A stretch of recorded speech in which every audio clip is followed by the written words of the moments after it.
एक समयको कुरा हो, हिमालको फेदमा एउटा सुन्दर गाउँ थियो। गाउँका बालबालिकाहरू दयालु र चतुर थिए, तर उनीहरूलाई एक अनौठो डरले सताइरहेको थियो। जङ्गलमा जादुई भालु बस्छ भन्ने। तीनजना साहसी बालक आशिष, किरण र सोनाम रहस्य पत्ता लगाउन जङ्गलमा गए।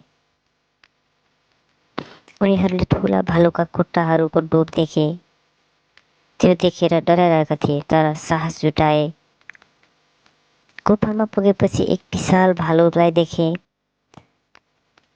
भालुले भन्यो, डराउनु पर्दैन, म श्रापित राजकुमार हुँ। उनीहरूले सुनौलो ढुङ्गा स्पर्श गरे। भालु राजकुमारमा परिवर्तन भयो। राजकुमारले धन्यवाद दियो र सुनका सिक्काहरू उपहारमा दिए।